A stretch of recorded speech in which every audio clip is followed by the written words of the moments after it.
নমস্কার, আপনারা দেখছেন গ্লোব টিভি। সবার পাশে সবার সাথে গ্লোব নিউজ নিয়ে এখন আমি ত্রিপর্ণা রয়েছি আপনাদের সঙ্গে। এক নজরে দেখে নেব আজকের বিশেষ বিশেষ খবর। মৃতদেহ উদ্ধার ঘিরে চাঞ্চল্য ছড়ালো এলাকায়। নদীতে দেখা মিলল বিশাল আকার কুমিরের, আতঙ্কে নৌকা যাত্রীরা। তথ্য ও সংস্কৃতি দপ্তরের পক্ষ থেকে অনুষ্ঠিত হলো লোকশিল্পীদের মেলা। ব্যান্ডেল থেকে নিখোঁজ বাংলাদেশের তরুণ। নদী গর্ভে তলিয়ে গেল ইলেকট্রিক পোস্ট সহ ইটের রাস্তা। নবসাজে ক্যালকাটা জার্নালিস্ট ক্লাব। বাংলা ভাষার দাবিতে একতা মঞ্চের অভিযান এবং ডেপুটেশন। বিশ্বকাপের টিকিট। বৃষ্টিপাতের পূর্বাভাস।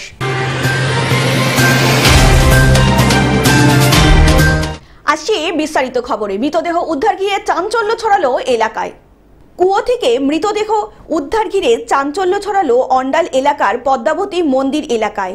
মৃত খনি কর্মী 58 বছরের কানাইয়া লোহার। তিনি এসিএলএসসির জামবাদ খোলামুখ খনিতে কর্মরত ছিলেন। আদিবাড়ি উত্তরপ্রদেশের খুশিনগরে বলে জানিয়েছেন স্থানীয় বাসিন্দারা। অন্যদিকে মৃত খনি কর্মীর বড় ছেলে জানান, দীর্ঘদিন ধরেই তার বাবার ডিউটিতে গড়হাজির ছিলেন। গত পরশু দেশের বাড়ি থেকে এলাকায় ফিরেছেন। এলাকায় ফিরে তিনি মঙ্গলবার নিজের কাজে খনিতে যান বলেই জানিয়েছেন তার ছেলে।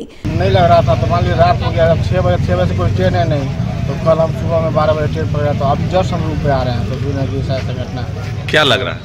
ये घटना कोई लगता है कोई मारा है इनको। মঙ্গলবার বেলা 12টা পর্যন্ত কানাইয়া লোহারের সঙ্গে তার বড় ছেলের ফোনে যোগাযোগ করতে পারেননি। অবশেষে ফোন সুইচ অফ পান বলে জানিয়েছেন বড় ছেলে।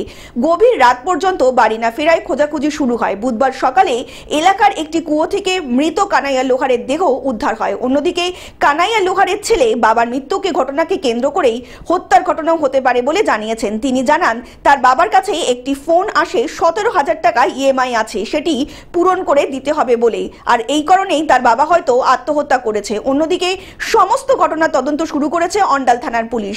এটা খুন না অন্য কিছু তার সত্যতা সামনে আসবে ময়না তদন্তের পরেই, এমনটাই জানিয়েছেন পুলিশের তরফ থেকে। ताला भी तोड़े तो उसको घर में कुछ मिला नहीं, बाइक था, सब कुछ सामान वामान सब सही था, और उसके बाद आज इसको हम लोग देख रहे हैं। उनका परिवार सब यहाँ रहते रहे?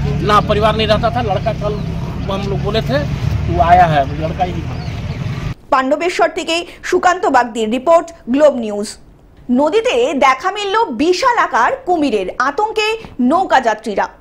দক্ষিণ 24 পরগনা জেলার পাথর প্রতিমা ব্লকের জি প্লট গ্রাম পঞ্চায়েতের সত্য দাসপুর এলাকায় হঠাৎ নৌকা যাত্রীদের চোখে এলো বিশাল আকার কুমির, যা দেখে নৌকা যাত্রীদের মধ্যে আতঙ্ক ছড়িয়ে পড়ে। আজকে দেখলাম, এত বছর আছি, এত বড় কুমির আমরা কোনোদিন দেখিনি। বড় কুমির, আমরা এক ধার দিয়ে আসছিলাম রামগঙ্গার উদ্দেশ্যে, দেখলাম বড় কুমির। যারা হচ্ছে ট্রলারে ছিল সবাই আতঙ্ক হয়ে গেছে দেখে, এরকম কুমির আগে কোনোদিন দেখিনি।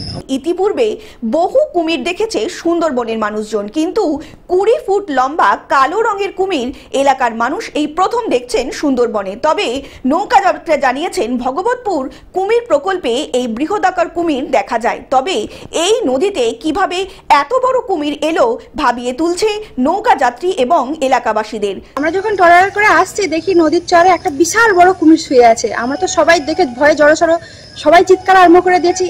আমরা কোনোদিন এত বড় কুমির কোনোদিন দেখিনি, এই প্রথমবার দেখছি। দক্ষিণ 24 পরগনা থেকে বাবলু প্রামাণিকের রিপোর্ট, গ্লোব নিউজ। তথ্য ও সংস্কৃতি দপ্তরের পক্ষ থেকে অনুষ্ঠিত হলো লোকশিল্পীদের মেলা। তথ্য ও সংস্কৃতি দপ্তরের পক্ষ থেকে চুঁচুড়ার রবীন্দ্র ভবনে অনুষ্ঠিত হলো লোকশিল্পীদের মেলা। প্রদীপ প্রজ্বলন করে এই মেলার সূচনা করেন চন্দননগরের মেয়র রাম চক্রবর্তী সহ বিশিষ্টজনেরা। 10 কোটি থেকে 90 লক্ষের টাকা বেশি লোকশিল্পীদের দেওয়া হয়েছে এই সম্মেলন থেকে। জেলার 10,184 জন লোকশিল্পী এবছর সরকারি অনুষ্ঠানে যোগ দিয়েছেন বলে জানালেন তথ্য আধিকারিক প্রদীপ আচার্য। সম্মেলনে লোকশিল্পীদের সঙ্গীত এবং অনুষ্ঠান পরিবেশন করা ছাড়াও আলোচনা ও পরামর্শ দেওয়া হয়।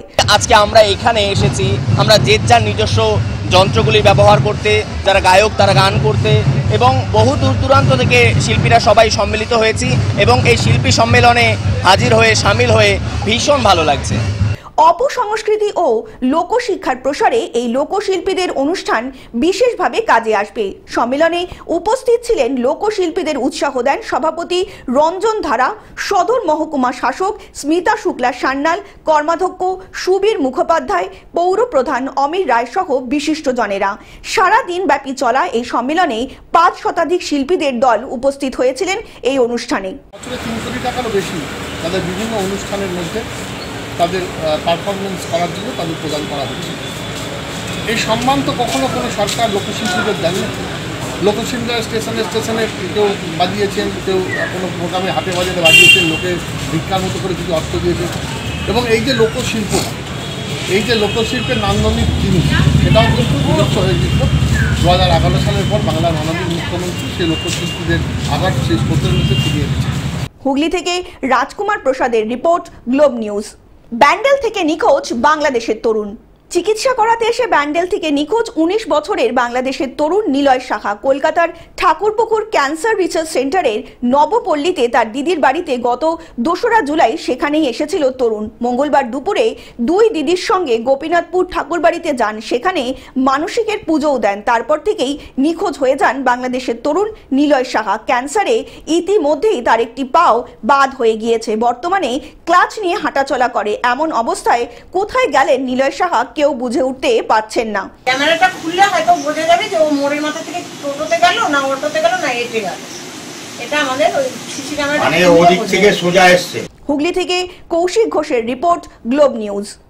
নদীগর্ভে তলিয়ে গেল ইলেকট্রিক পোস্ট সহ ইটের রাস্তা।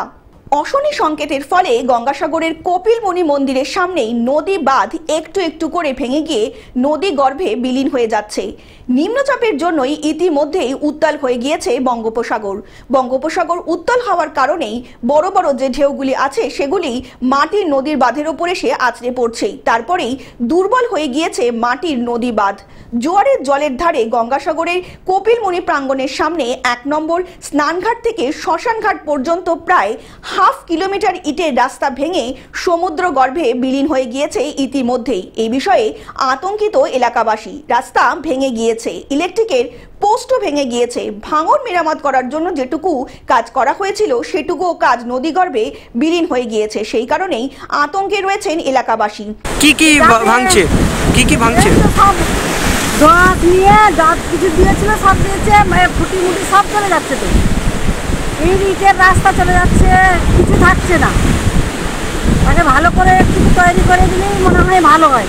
আগামী দিনেও আরো বড় বড় কোটাল রয়েছে, সেই কোটালে কি অবস্থা হবে বুঝে উঠতে পারছেন না স্থানীয় বাসিন্দারা। অন্যদিকে ইতিমধ্যে ব্লক প্রশাসনের পক্ষ থেকে ভেঙে যাওয়া ইলেকট্রিক পোস্টগুলিতে বৈদ্যুতিক পরিষেবা বিচ্ছিন্ন করে দেওয়া হয়েছে। গ্রাম পঞ্চায়েতের উপপ্রধান হরিপদ মণ্ডল জানান, রাজ্য সরকারের আর্থিক অনুদানে যেটুকু করা সম্ভব ছিল সেইটুকুনি করা হয়েছে। অন্যদিকে তিনি বলেছেন, কপিলমুনিকে রক্ষা করার জন্য, সনাতন ধর্মকে রক্ষা করার জন্য, বাঁধ নির্মাণের জন্য কেন্দ্র সরকারকে সাহায্যের হাত বাড়িয়ে দিতে হবে। এখানে যেটা প্রয়োজন সেটা হচ্ছে একটা পাকাপোক্ত কংক্রিটের বাঁধ নির্মাণের প্রয়োজন আছে। যেমন আয়লা প্যাটার্নটে বিভিন্ন জায়গায় আয়লা প্যাটার্ন হয়েছে, ঠিক তেমনিভাবে আয়লা প্যাটার্নটে এখানে ঘাট নির্মাণ করা এবং তার উপর বাঁধ নির্মাণ করা, এটা জরুরি প্রয়োজন। কিন্তু রাজ্য সরকারের আর্থিক সহায়তা বা আর্থিক যে সংকুলান, সেই আর্থিক সংকুলান না থাকার কারণে এটা মাটি দিয়ে বাঁধ নির্মাণের কাজ বারবার করছেন, বারবার চলে যাচ্ছে জলের তলায়, কোনোভাবে এটাকে আটকানো যাচ্ছে না। দক্ষিণ 24 পরগনা থেকে বাবলু প্রামাণিকের রিপোর্ট, গ্লোব নিউজ। নবসাজে ক্যালকাটা জার্নালিস্ট ক্লাব।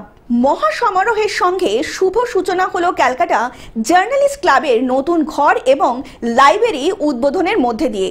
আমরা 1978 সাল থেকে আমরা রয়েছিলাম।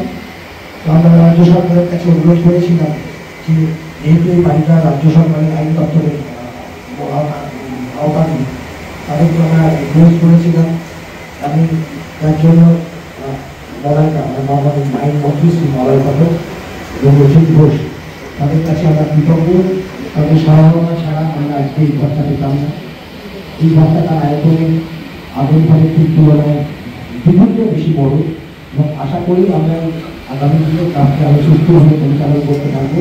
উদ্বোধনী অনুষ্ঠানে অতিথি হিসাবে উপস্থিত ছিলেন বিধায়ক দেবাশিস কুমার। তিনি জানান, ক্যালকাটার জার্নালিস্ট ক্লাবের ইতিহাস প্রায় বহুদিনের। কিছুদিনের মধ্যেই তারা 50 বর্ষ অতিক্রম করবে এবং তার জন্য আগাম শুভেচ্ছা জানিয়ে রাখলেন বিধায়ক দেবাশিস কুমার। মনে করি যে একটা সাংবাদিকদের ক্লাব, তারা দীর্ঘদিন তাদের লড়াইয়ের মধ্যে দিয়ে, তাদের পেশাদারিত্বের মধ্যে দিয়ে এবং সমাজের প্রকৃত চিত্র তুলে ধরার ক্ষেত্রে সাংবাদিকরা যে কাজটা করেন তারই স্বীকৃতি স্বরূপ আজকের এই বড় একটি বৃহত্তর পরিসরে কাজ করার সুযোগ সাংবাদিকরা পেয়েছে। এছাড়াও উদ্বোধনী অনুষ্ঠানে উপস্থিত ছিলেন কলকাতা পৌরসভার 7 নম্বর চেয়ারপারসন শ্রীমতী সুস্মিতা ভট্টাচার্য চ্যাটার্জি সহ ক্যালকাটা জেনারেল ক্লাবের সেক্রেটারি ইমন কল্যাণ সেন। অনেক বছরের ক্লাব, 20 বছর কমপ্লিট হয়ে আপনারা এবার 49 ইয়ারে করবেন, তো এটাই একটা কজ ফর সেলিব্রেশন।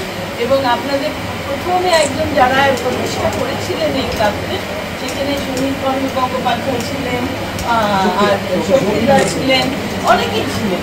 তো তারা তো একজন মহান মানুষ, মহান লেখক।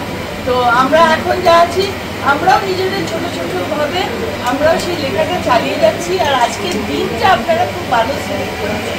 এবং ইমন কল্যাণ সেন জানান, তাদের দীর্ঘদিনের প্রচেষ্টা সার্থক হয়েছে, তার জন্য তারা খুশি এবং আগামী দিনের জন্য আরো বহু পরিকল্পনা বাস্তবায়নের পথে এগোচ্ছে ক্যালকাটা জার্নালিস্ট ক্লাব। অনেক বই আছে, আগে প্রচুর শহরের কাছ থেকে এখনো আসবে, সেটারও একটা সুরা হলো এখানে আসার পর তারা বইটাও পড়তে পারে। এই হচ্ছে আমার ক্যালকাটা জার্নালিস্ট। কলকাতা থেকে অনির্বাণ দত্তের রিপোর্ট, গ্লোব নিউজ। বাংলা ভাষার দাবিতে একতা মঞ্চের অভিযান ও ডেপুটেশন। পশ্চিমবঙ্গের রেল এলাকায় সমস্ত সাইনবোর্ড, বিজ্ঞপ্তি ও ঘোষণায় বাংলা ভাষাকে বাধ্যতামূলক করার দাবিতে এক কর্মসূচির আয়োজন করা হলো বাংলা একতা মঞ্চের পক্ষ থেকে। বাংলা একতা মঞ্চের প্রতিনিধিরা রেল কর্তৃপক্ষের কাছে দাবি জানান, বাংলা ভাষায় মর্যাদা ও অধিকার রক্ষায় অবিলম্বে প্রয়োজনীয় পদক্ষেপ গ্রহণ করতে হবে। কর্মসূচিতে অংশগ্রহণকারী আন্দোলনকারীরা বলেন, বাংলার মাটিতে বাংলা ভাষায় অবমূল্যায়ন আমরা সহ্য করব না। পশ্চিমবঙ্গের মানুষ দৈনন্দিন যাতায়াত ও সুরক্ষার স্বার্থে বাংলা ভাষাকে রেলের সমস্ত ক্ষেত্রে বাধ্যতামূলক করতে হবে। আন্দোলনকারীদের তরফ থেকে জানানো হয়েছে, দাবি পূরণ না হলে ভবিষ্যতে আরও বড় আন্দোলনের পথে হাঁটতে বাধ্য হবেন তারা। চলমান আন্দোলনের জন্য বাংলা একতা মঞ্চের পক্ষ থেকে অংশগ্রহণকারী সহযোদ্ধাদের অভিনন্দনও জানানো হয়েছে। Bureau report, globe news.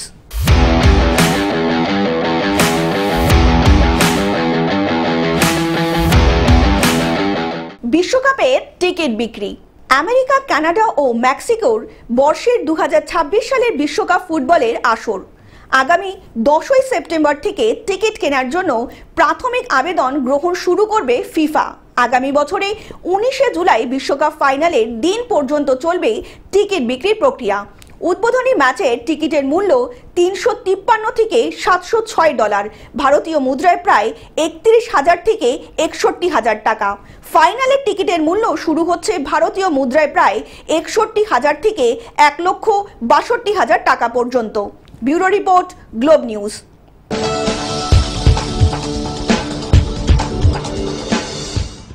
বৃষ্টিপাতের পূর্বাভাস।